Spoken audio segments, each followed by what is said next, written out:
Tonight on CBC Vancouver News.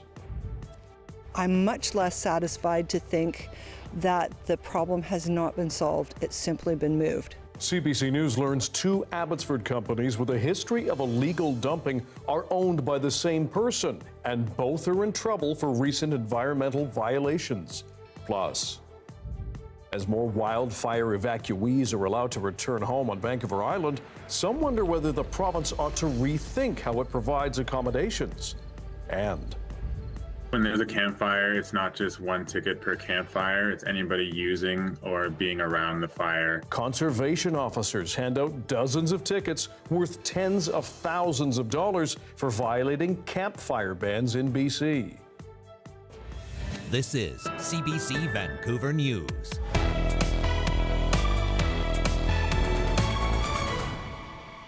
Hello, I'm Dan Burritt. Thanks for joining us. CBC News has learned two Abbotsford companies with a history of illegal dumping are owned by the same person, and both businesses are now in hot water for recent environmental violations in the Fraser Valley.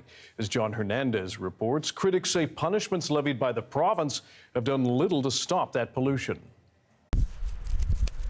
Lindell Beach resident Darcy Henderson still finds bits of plastic not far from where piles of illegal waste used to sit. The piles, which included construction and demolition waste, were dumped by organics company Fraser Valley Renewables in 2022. Residents fought to get it removed, and last summer, it was finally trucked away by provincial order. The word vindication comes to mind. But it turns out the waste didn't go too far. In June, Environment Ministry inspectors found 8 truckloads were dropped off at this property near Hope, once again illegally. I'm much less satisfied to think that the problem has not been solved. It's simply been moved. So far, inspectors have recommended fines, and CBC News has learned an adjacent company owned by the same person is also in hot water for similar violations. Ministry documents report Matthew Malkin is the owner of Fraser Valley Renewables. He is also listed as the owner of a second organics company called Fraser Valley Agri Waste. Both businesses run out of this Abbotsford facility, which inspectors recently found to be bringing in municipal waste at triple its allowed capacity. Officers reported leakage is putting nearby farms and waterways at risk. 10 kilometers south, there's another agri-waste facility where late last year, inspectors found waste piles leaking discharge into the environment. A pollution prevention order was issued in December, citing concerns over at-risk fish species in nearby creeks. Follow-up inspections have found the leaks are ongoing.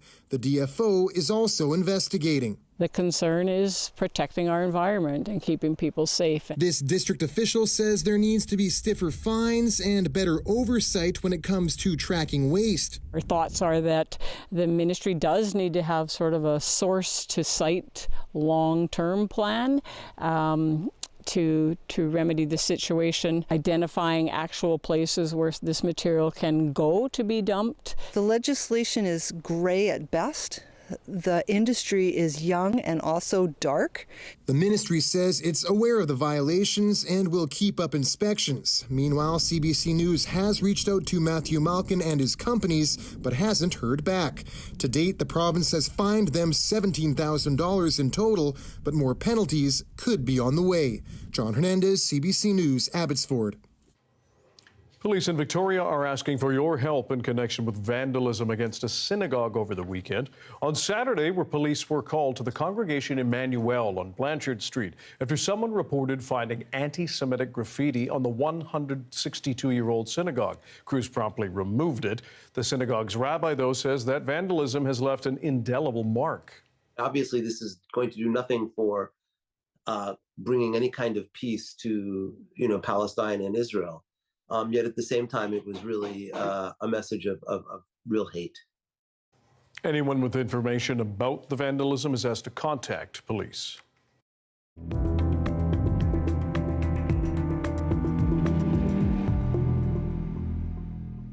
Some evacuees on Vancouver Island are now allowed to return home as certain wildfire evacuation orders are lifted.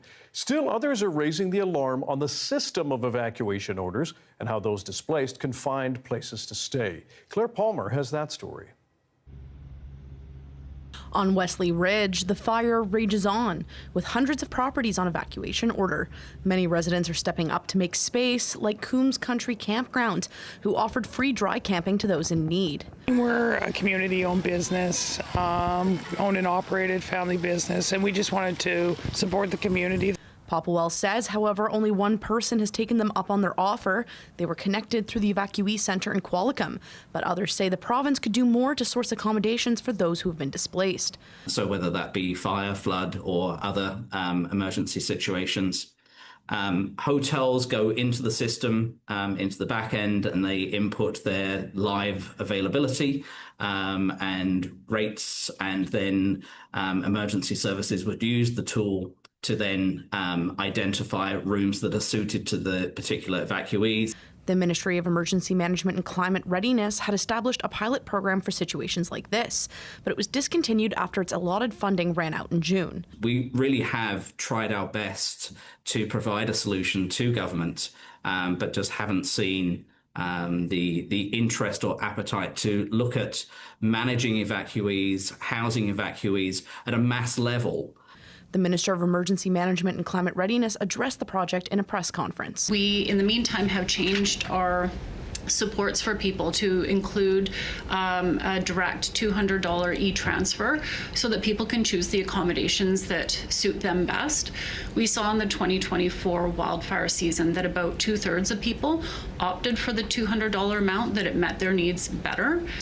Some evacuees can start returning home Wednesday night, according to BC Wildfire, after cooler temperatures and some light rain helped with fire suppression efforts. Claire Palmer, CBC News, Coombs. Meanwhile, dozens of people across BC have a ticket burning in their pocket. Conservation officers say they handed out tens of thousands of dollars worth of tickets for violating campfire bans over the BC Day-long weekend. We spoke with the CBC's Renee Lucas about the flurry of fines. Dan, it was the first long weekend since campfire bans were put in place for the Coastal Fire Centre. Now that includes the Lower Mainland, Sea to Sky, Vancouver Island and Central Coast areas. The BC Conservation Officer Service says it handed out nearly $30,000 in fines for illegal fires to 26 people. Each fine is $1,150. In the Sea to Sky region alone, the service says it handed out 16 violations at some campsites to multiple people. If there's, say, three people using the same fire, they're all using and fueling and using the fire against restrictions. So they could all be issued VTs at that time. Roshan says on Vancouver Island, 2 people were ticketed for going into a restricted area around the Wesley Ridge fire. The BC Wildfire says it is a wildfire of note, 538 hectares burning out of control. On top of that, Dan Burritt also says that tickets from the Conservation Officer Service are stackable. That means if you're in a restricted area like that fire zone, or there's a floodplain or wildlife closure, and you have a fire, you'll be slapped with more than 1 ticket. So what does the province have to say about this, Renee? BC's Forest Minister Ravi Parmar says he wants people to get out and enjoy nature this summer, but that comes with a warning. For those that are going to break the rules and are going to start campfires, please know that the BC Conservation Office Service is going to be looking out and finding you. So people are on notice. Amid wildfires, avoid the campfires or be prepared to pay. It is a lot of money. The CBC's Renee Lucas. Thanks very much. Thanks, Dan. We're also getting a better sense of how BC is faring so far this wildfire season. There have been about 850 blazes across the province. That's compared to over 1,000 for the same time last year. BC Forests Minister says the past week has pushed those numbers up. As predicted, recent summer storms led to nearly 70,000 lightning strikes in the past week, which has led to a sudden increase in the number of wildfires. There are more than 100 active blazes in BC right now. Meanwhile, fire officials are also warning about AI-generated images spreading misinformation. Officials say bad info is nothing new, but as Keir Junos explains, the fake pictures are a newer thing to watch out for when scrolling online, especially during an emergency. Well, if you scrolled past an image like this of a wildfire on your phone and thought it was real, have a closer look. The BC Wildfire Service is warning of fake AI-generated wildfire images, just like this one, that are being shared on social media and contributing to online misinformation that can make an emergency situation worse. Describe to me what you're seeing here. It looks like a forest fire, and people are trying to put it out with helicopters and water. That it's a wildfire that's being fought by planes dropping fire retardant on it. Do you think it's real? Yes, it is. What if I told you this image is AI generated?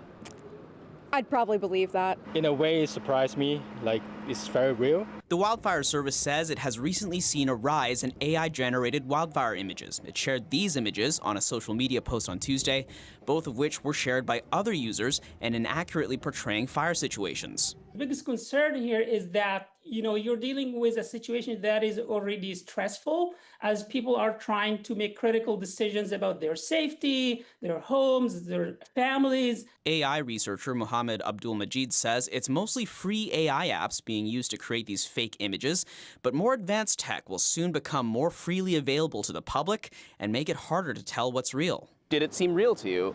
Not as real as it could be. I mean, I can tell looking at that it's smoother, if you will, than what a general photograph would be. It's still possible in some ways to spot an AI-generated image, but it will become much more challenges in the very near future. At a wildfire situation update Wednesday afternoon, Minister Ravi Parmar encouraged people to download the BC Wildfire app. Please be cautious of where you get your information.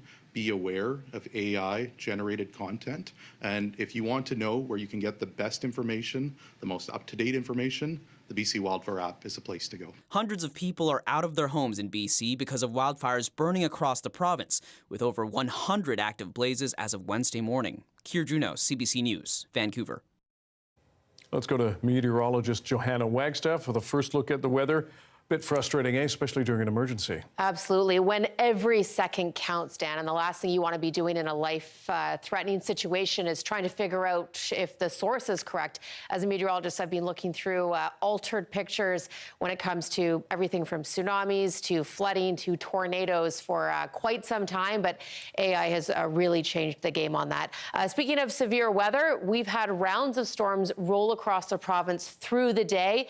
Expect some nocturnal thunderstorms through the overnight before high pressure moves in for the second half of the week. So we do have a drying and warming forecast on tap for the province. I'll break that down coming up. Okay, thanks. You're welcome.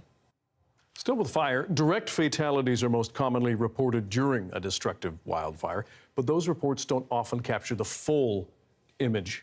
The LA wildfires from earlier this year are just one example. As Alison Northcott explains, new research estimates place the real burden far above that official death toll. The wildfires in Los Angeles earlier this year were intense and devastating. By official counts, 30 people died, but new research suggests that toll may be much higher. We estimated an excess mortality toll of 440 deaths, far above the official estimate. Our excess mortality estimate also includes those deaths that were indirectly related to the wildfires. The research letter in the Journal of the American Medical Association points to several likely factors, including increased exposure to poor air quality and healthcare delays and interruptions. Experts say it's the latest in a growing body of research looking at how extreme weather events affect our health during a disaster and after. As long as we continue to think about the impact of climate as being episodic, as being this event, that event, and that's the health impact, we're really going to be at a disadvantage. Many parts of Canada have been dealing with wildfires again this summer and the smoky air that comes with it. Big breath in and out. Good. Respiratory therapists say patients can feel it. They're scared to go outside. They don't know what's going to happen if they go outside. They can't breathe. They feel like they're having difficulties to breathe, that their lungs are on fire. The LA fires burned a large urban area with the destruction of buildings and other materials like metals and plastics. In Canada, smoke from forest fires also brings health risks. When the air pollution increases, there's increased risk of mortality from heart and lung diseases. Researchers are also warning about the long-term effects of exposure to wildfire smoke year after year. Alison Northcott, CBC News, Montreal.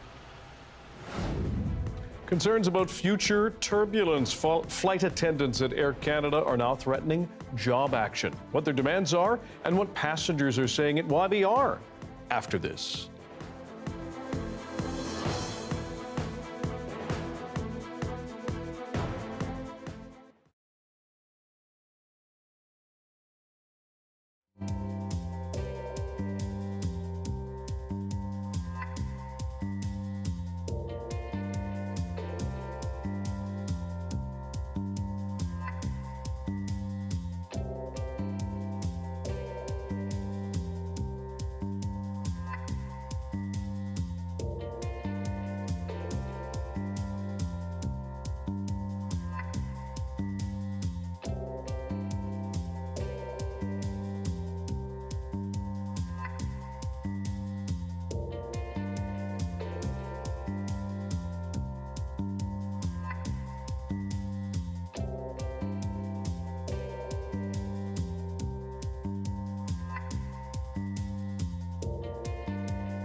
The worst kept secret in BC sports is now out. The Vancouver Whitecaps have pulled off the biggest signing in club history.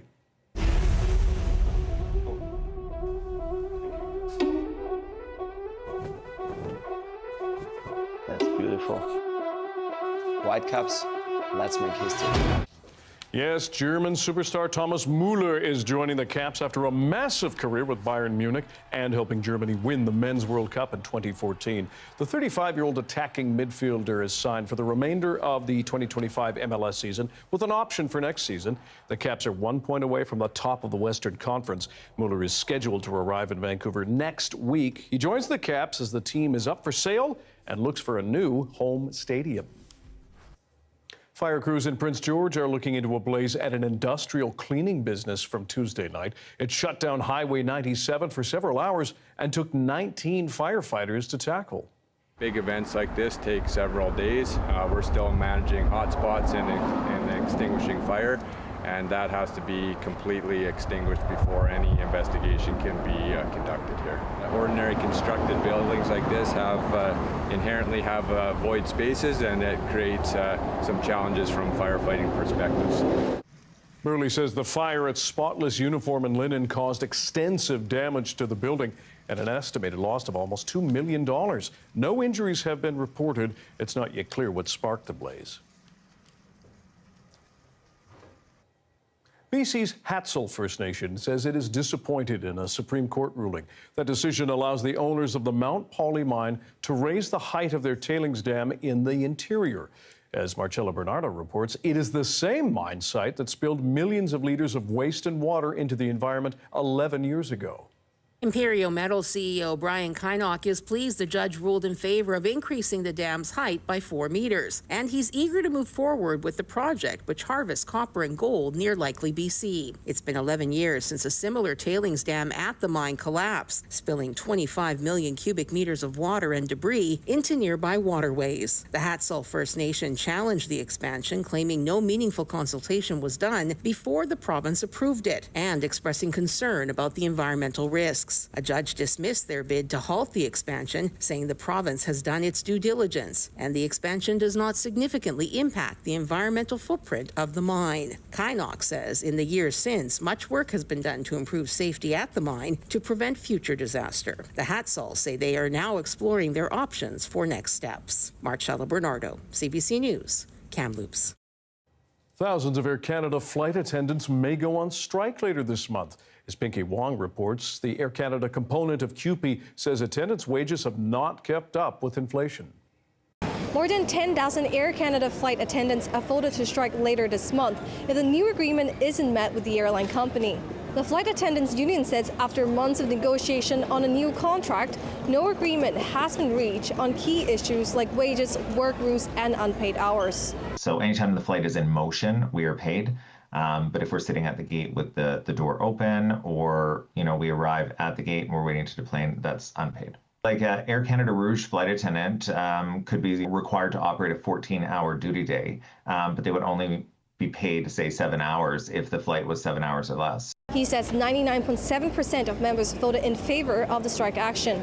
It means that members are ready to go on strike, but it doesn't mean a strike will happen. The union says it could issue a 72-hour strike notice as early as August 16th if an agreement isn't reached. Passengers traveling at the airport today share how they're feeling about the news. Back on September 3rd, flying Air Canada again, and hopefully it's not on strike then, otherwise I might have to walk home. You just have to roll with it. There's nothing you can do about it, so you have to plan accordingly. We pay a lot of money. They should get paid too. See, I didn't realize they didn't get paid for some of the stuff that they do, which is not right. I stood on a beach for a month. I'm not too worried about it. I mean, it is what it is. We'll figure it out. Well, there's not much we can do about it. In a statement, Air Canada acknowledged the result of the strike vote and says it is a normal step in the negotiation process. The airline operator says it firmly believes that there's more than enough time to reach an agreement to avoid disrupting plans of travelers. Pinky Wong, CBC News, Richmond. Rainy in Revelstoke. Meteorologist Johanna Wagstaff will have your BC-wide forecast coming up next.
It is a small and powerful scientific breakthrough. Earlier this week, we told you how Canadian researchers had zeroed in on a specific bacteria they now know is to blame for mass sea star deaths off North America's west coast.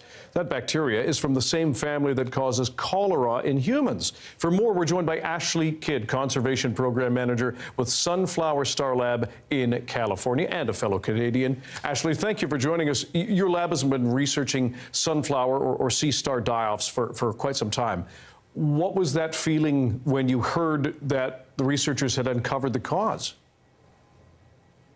Our laboratory specifically works with the aquaculture side of things, and it was so important to have an enemy with a face, finally. We've been working with the quarantine protocols that we worked with these disease ecologists to have the best practices, but now that we can actually test for this bacteria is really important so we can work better amongst institutions and really build out a restoration plan in areas that are looking to do that. And remind us, how long did it take to figure out the cause of this die-off? How many years? Well, the initial event was observed in 2013, so it has been over a decade of tremendous work that the Canadian researchers at UBC and the Hakai Institute and the University of Washington have done. And we're just very honored to be part of such a collaborative conservation team. Conservation work, especially across an entire continental coastline, does not happen in a vacuum, and to be looped in with these researchers and to have been a part of this work to really be able to apply all of this research immediately is tremendous. You talk about a continental coastline that is thousands of kilometers of space. Now that you know the cause, what can you do practically to try and stop it now? Well, stopping it might not be what we're trying to do, but limiting the exposure to all of the animals that are held under human care or outside of the ocean, as well as understanding sort of what the prevalence of this bacteria is in the ocean. How does it present in different sea star species, not just the sunflower sea star, in areas along the coast, and how is that affecting where we're seeing sunflower sea stars come back along the coast. So, how much more, can you give us a sense of how much more could be done and is able to be done to help sea stars recover beyond just slowing the spread of what this bacteria does? Well, now we can start understanding just how does this pathogen or this bacteria present itself? How does it, at what levels does it become symptomatic and cause this wasting event versus just existing in the population without causing an outbreak? For being able to keep these the remaining sunflower sea stars that we have for research and potential restoration efforts, it's really important to be able to test it within our facilities to make sure that we're not introducing stars that we're bringing in that have maybe important or unique genetics and put them in danger by having them in a system that has this bacteria or putting them in an environment where they could be exposed to it. So having a test or being able to identify this bacteria is really important just to be able to manage their population effectively. Ashley Kidd, we very much appreciate your time and expertise. Thank you for joining us. Best of luck. Thank you so much.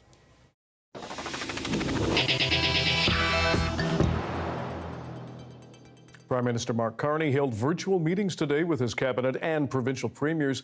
The U.S. tariffs top of the agenda. And as the trade war with the Americans continues, Canadians are shifting their travel plans away from down south. The CBC's Julia Wong maps out which other countries are benefiting the most. When was your last trip to the United States? It would have been last year summer. Trips to the United States used to be common for Kelly Bergquist, but the ongoing trade war made her reconsider. I just don't really want to support them right now. If they're going to do that to us, I don't want to give any money to them. Now she's planning a big trip next year to the Balkan countries in southeastern Europe. I could have easily done a Mississippi River cruise. As of right now, I'm just putting all that aside until we kind of see where things are going. Data shared by Flight Centre Canada shows Canadians are choosing other international destinations. From May to July, Buenos Aires, Osaka, Copenhagen, and Curacao saw a more than 100% increase in travel spending by Canadians compared to last year. Aruba and Lisbon have also seen a more than 60% increase. Many things can influence the change, but this manager says tensions with the U.S. are top of mind for clients. People are still traveling at the same rate they were. They're just choosing different destinations. So that tourism money that would have been going there is 100%. It's going to other places. This resort chain in Mexico says about 15,000 more Canadians booked this year compared to 2024. The Canadian-owned company is doubling down. We have digital campaigns in 20 different cities in Canada at the moment. So how coveted are Canadian travelers right now? It's a market that we love, that we care for, that we've been working with for many, many years. Those feelings are important for travelers, says this expert. What we're seeing at this point is that Canadians want to go to places where they feel like they're welcome and they're going to be safe. Right now, for some, that isn't the U.S. And until that changes, many plan to spend their travel dollars elsewhere. Julia Wong, CBC News, Edmonton.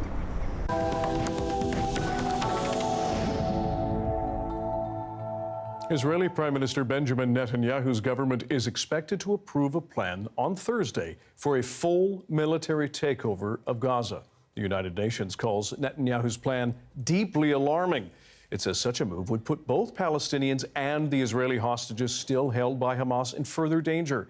Israeli media is reporting opposition from within the military to Netanyahu's plan, and hundreds of former security officials are warning against it.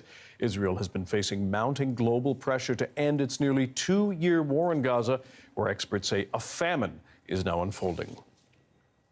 The new report is putting hard numbers on the rising incidence of Islamophobia and anti-Palestinian racism in this country.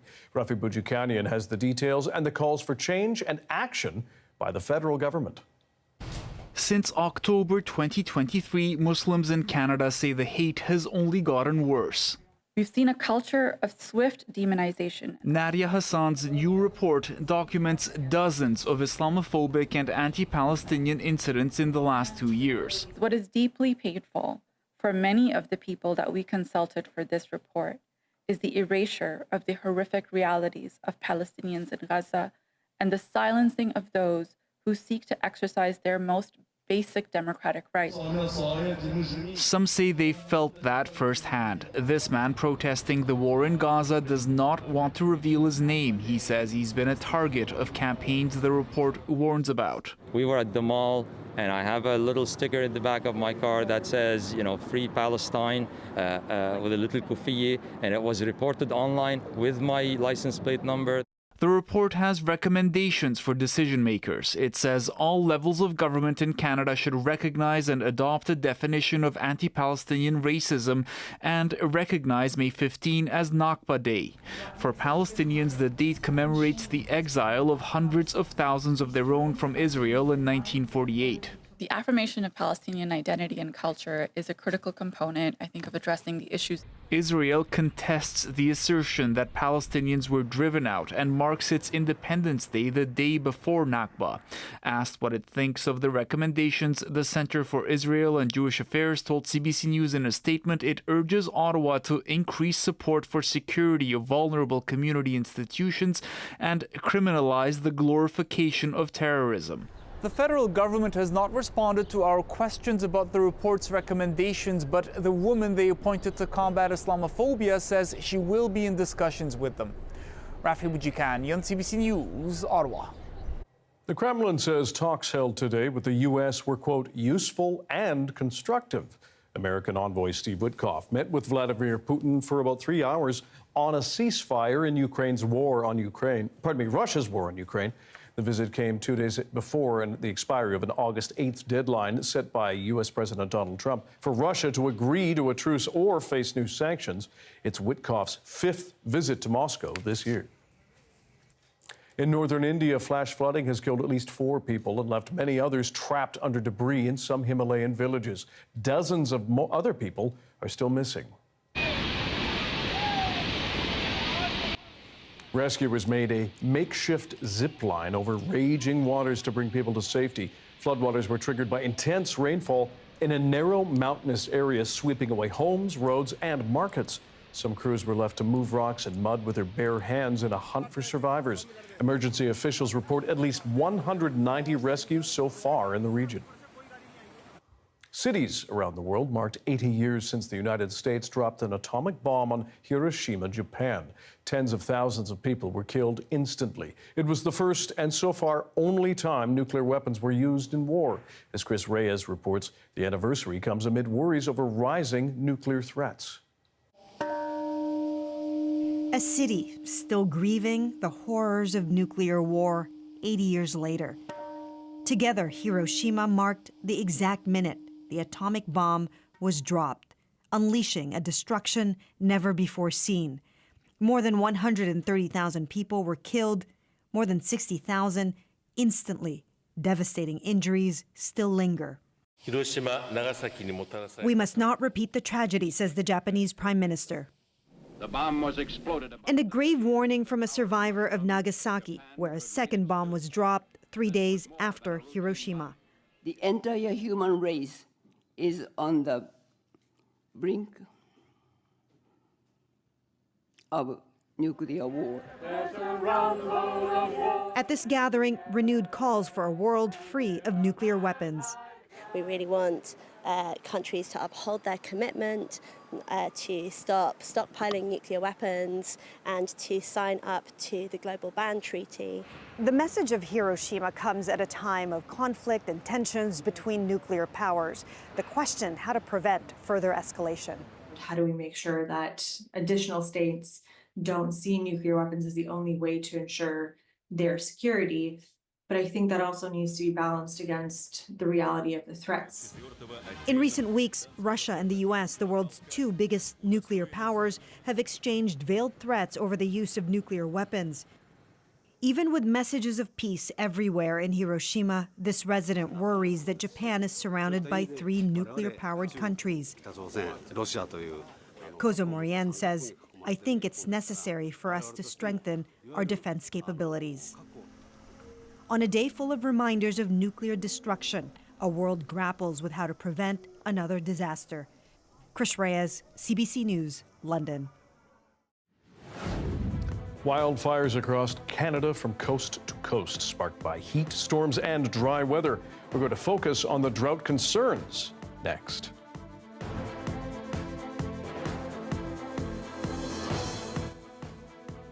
Did you hear? CBC Musical Nooners are back by popular demand. All summer long, every Wednesday at noon, join us at the CBC Outdoor Plaza for free concerts, 700 Hamilton Street. Beat the heat with some fresh tunes, good vibes, and great community. To see who's playing this week, head to cbc.ca/musicalnooners. And we'll see you Wednesdays.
So I know when I really like a song, if within the first 3 seconds, I'm already vibing to it. Hey, I'm Rohith Joseph.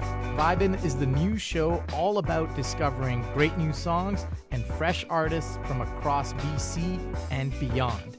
It's not one person dictating what good music is, it's the community sharing what good music is. Stream Vibin' on CBC Listen.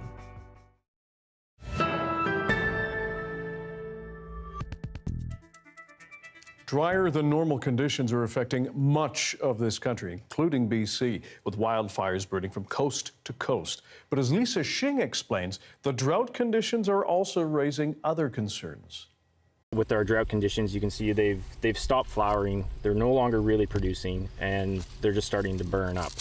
They're usually a robust crop, but Dan Crystalitis has only harvested a third of the beans he usually does. We're going to see a decrease in yield and lower revenue into the fall. There are drier than normal conditions in some places across the country. Large areas in Western Canada experiencing what Agriculture and Agri-Food Canada calls moderate or severe drought. More recently, Eastern Canada also abnormally dry.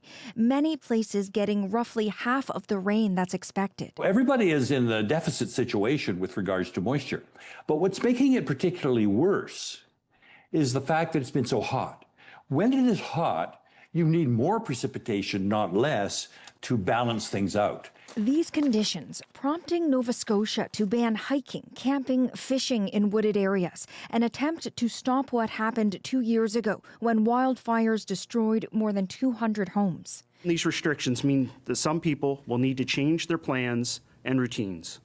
But when compared to the damage that we saw in 2023, it's not a risk to take. Newfoundland battling 3 out-of-control fires that have forced hundreds to evacuate their communities. Now the island is a tinderbox, so please just think about the consequences of your actions if you're thinking about having a bonfire. Experts say these conditions could become the norm, and that will change our environment. Some of these fires are so hot that they literally leave scorched earth behind them where nothing survives, no seeds can grow, and we can see a completely different shift to another type of ecosystem. That will take a toll on the economy, and farmers like Crystalitis will have to adapt. Lisa Shing, CBC News, Toronto. Meteorologist Johanna Wagstaff here with the BC-wide weather forecast. This province has been in drought for some time, Joe, but a lot of rain recently. Yes, some good rain just in the past 24 hours. Parts of Metro Vancouver, Dan, getting about half its August rainfall total in just one night, about 20 to 25 millimeters. Yeah, here in Metro Vancouver. So nice to get it back, even if it is all at once. I am tracking some severe weather right now across the Sunshine Coast. These cells have crossed over from Camel River, Comox Valley reporting heavy downpours, very loud thunder and lightning, and some gusty winds. Those cells have now crossed over. This is, again, a warned cell. I've got Environment Canada's thunderstorm warning in place. Also seen on the radar and some reports on the ground of some rotation in the clouds. That is an indication that we've got a bit of a supercell forming. Not necessarily that we will see tornadoes, but funnel clouds not out of the question. Again, the Sunshine Coast under a severe thunderstorm warning tonight, so head indoors because of that intense thunder and lightning and downpours. Also looking at a thunderstorm watch around Williams Lake, Prince George. It's a stormy evening thanks to that low pressure system that brought Vancouver the rain last night. That is going to hop over the Rockies. We're looking at steady rain in through Alberta over the next 24 hours. Could see some flooding around Edmonton. Up to 100 millimeters by the week's end. High pressure, though, will be our story. So things will clear from west to east across the province over the next couple of days, keeping that slight risk of a thunderstorm in through the south coast and, in fact, most of the province tomorrow. It'll be mainly sunny skies for everyone, but we'll see those big cumulus pop up, and some of them might end up producing some thunder and lightning. But high pressure will really be our story through the long range. You can see this showing up in the forecast for tomorrow. A few sunny icons from the northeast, Dees Lake down through the north coast, Bella Coola, all looking to see some sun. but it'll take a little longer to clear out with that lingering system crossing over the Rockies. So 21 tomorrow for Vancouver, just that risk of a morning thunderstorm, more likely towards the North Shore Mountains. Friday, temperatures will still be on the cool side or seasonal based on the last 30-year average anyway, around 23. Then we start to get into that heat for the weekend. 24 could feel more like a 28, 29 with a humidex. By the time we hit Monday, we'll be feeling like the 30s, Dan. So we are by no means done with summer. No kidding. Thank you, Joe. You're welcome. Our search for BC's best symbol heads into the forest today. Two very different trees battling it out. We're going to break it down for you next.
Hi, I'm Amy Bell, and here's what's in your CBC inbox.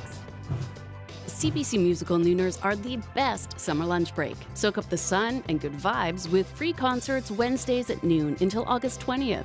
Head to cbc.ca/musicalnooners for more details.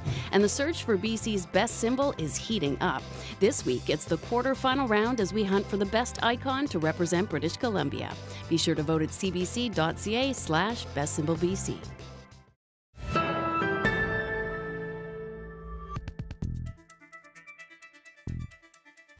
We all know someone who's proud of how long or how far they managed to push their old car, don't you know? Well, they're going to love this story of a Nova Scotia man who is still driving his 1985 Toyota Tercel. It's reliable, in great shape, but there is one problem. The odometer doesn't go high enough. As Francis Willick reports, if it did, it would show enough clicks to get the owner to the moon and back more than once. Andy Campbell's ride may not look like much to your average driver. Maybe a bit dated, a bit low-tech, a throwback to an earlier time when cassettes were in vogue and backup cameras were just a gleam in a car designer's eye. But if you take a closer look, you'll see there's something special about this 1985 Toyota Tercel. Not only does it run perfectly, not only is it pretty much in mint condition, look even closer. The only thing wrong with this Tercel is that the odometer doesn't go up high enough.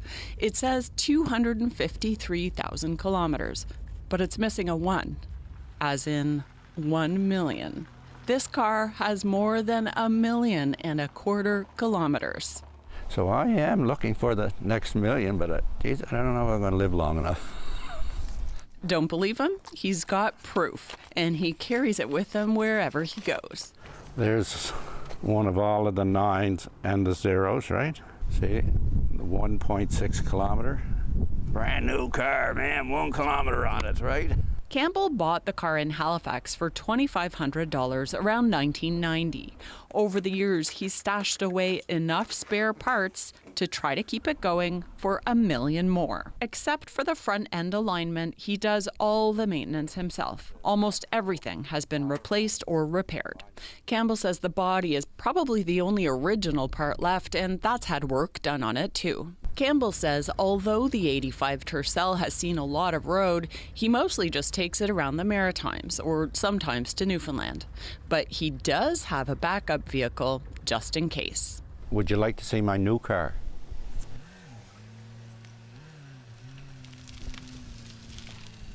This is my new one, 86. How you like it? I love it. So do I. Campbell says he's not really a car guy or a Toyota guy or even a Tercel guy. It's just his Tercel that he's so passionate about. If you've got your checkbook out wanting to make Campbell an offer, he says you're wasting your time. This Tercel isn't and never will be for sale. Francis Willick, CBC News, Wise's Corner. Way to go, Andy. Probably shampoos it a lot, too. You did the vacuum, you know, He wet takes dry care vac- of, yeah. No kidding. Not just one, but he takes care of both of them. Both that of was them. a great That's reveal. The baby, 86. Oh, boy.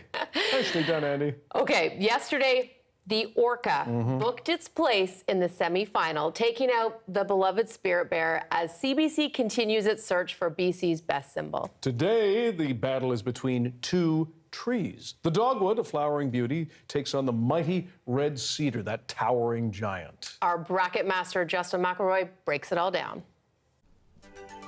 On a pin, they may be the same size, but in reality, the Pacific dogwood flower and the western red cedar tree could not be more different. But here they are, in the quarterfinals of the search for BC's best symbol, the 2 last entries in the nature portion of this competition.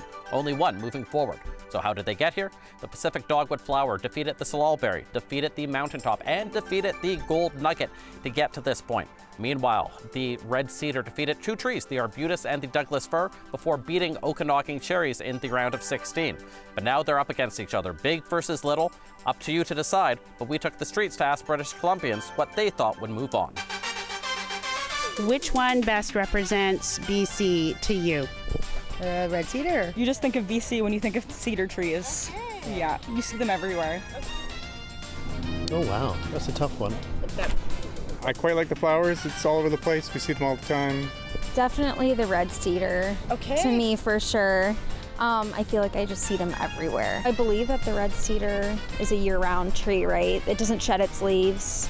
And I think that has to definitely do with the weather and just the climate of the area. I'm gonna go with this one because I think of trees when I think of BC. I'd say red cedar because I don't know anything about dogwood. The dogwood, because it's BC's national flower. Okay, why did you choose the dogwood? I'm not sure, just I like dogs. Beyond the stylistic differences, though, it's a question of what they are actually used for. The Western red cedar used in totems, canoe, and so many different products within the lumber industry, whereas the dogwood really is best known as a symbol, on flags, as the logo of BC ferries, even the diploma that British Columbians get when they graduate. Which one people feel best represents the province as a whole will be decided, but regardless, both will be symbols of this place for some time to come. Justin McElroy, CBC News, Vancouver. There's still time to vote online. Thanks for being with us on CBC News Vancouver at 6. You can watch this newscast on CBC Gem, on YouTube, and on our website, cbc.ca/BC. And we'll have your next local news at 11 o'clock, right after the National. See you then. Good night.